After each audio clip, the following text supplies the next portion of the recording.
17 years ago, my wife and I got married, right? So we signed up for our potential though. And what I mean by that is she and I, we weren't anywhere near the mature people that we are now. And we're still growing as it is. But I mean, back then, especially, there was so much that we didn't know, not just about one another, but just about marriage. Like what it really meant to be married, to minister to one another, to be servants, right? And I think about it like when my wife and I were first together, we had some great times. We were attracted to each other physically, but spiritually and emotionally, we had a lot of growing to do. And so we would bump heads a lot within that first year and a half or so. We clashed. And the way that we handled those intense fellowships, as our mentors call it, we would react sometimes in anger, sometimes in silence, sometimes in prayer, other times in frustration, yelling, or whatever the case may be. But it came a point with all that going on, we were moving from St. Louis and we were going to Indianapolis, right? We had one of our first cars back then, and it was a Dodge Caravan, right? Who gets a Dodge Caravan early on in the marriage? We do. We had kids. And at that time, we were on our way from St. Louis going into Indianapolis, Indiana. And in this Dodge Caravan, right, this was, again, one of our first cars. I'm not a mechanic, to be honest with you. I've never really cared to know how cars really work. I just drive them, okay? And as we were traveling, this car represents how we get from one city and moving into the next city. This car has a child in it. This car has another child in it. This car has all of our clothes and toys, everything. We're relocating. It has our future in it, right? So this vehicle represents our whole family, our whole life, driving to this new destination. And the whole time we're driving, I got these little indicators that actually have been there a long time.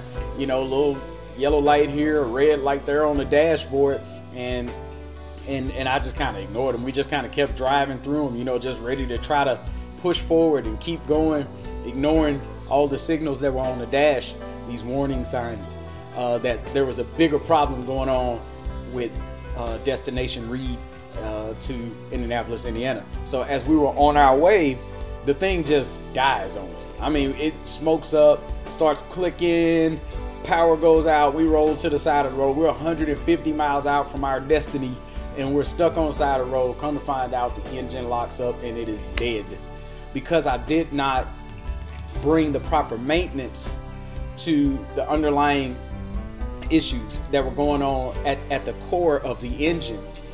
The thing just gave out on us, and I didn't have the owner's manual, so I didn't know what those lights represented. I didn't know how to correct those lights, even if I did know what they meant. And so I was so far away from being able to repair the thing. We were in need of big time help, but I ignored the warning signs. And I'm saying all this to say that warning signs were how we dealt with our discomforts in a relationship. We were yelling and arguing with each other. That was a warning sign. We would ignore each other, or sometimes stonewall each other, or that means basically just stop communicating effectively to one another, sometimes withholding sex, and etc., etc. These were all warning signs that we weren't spiritually or emotionally mature enough to get us to a destination of a blessed, healthy marriage. And I want to encourage anybody out there who's listening, please hear me. There is a manual that has been created that can help you make it to your destination safely. It helps us to understand the warning signs, helps us to know how to maintain this great engine so that we won't be pulled over on the side of the road talking divorce, so that we won't be quitting on the way to destination healthy marriage. And my wife and I, we had mentors spiritually, and we had people who tried to speak some positive things in our lives, but ultimately we really didn't take it, we didn't apply it. But we hadn't studied and trained to become a husband or a wife. And I mean, in all honesty, we were like roommates that were together, and every now and then we kind of had a little sex in between. But we were dissatisfied with one another. We were dissatisfied with the condition of our relationship, and we almost called it quits. And I'm trying to tell you our story so that you can learn right now. There is help.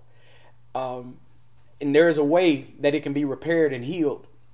But you got to do it God's way. There's an instruction manual for marriages, and God can bring healing in your home and in your relationship. He did it for us.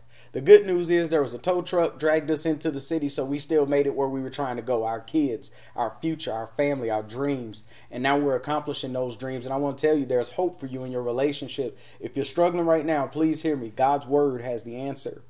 And we had to learn that for our marriage. And I believe that you'll find some peace and some healing in yours when you take God's word and you do it God's way.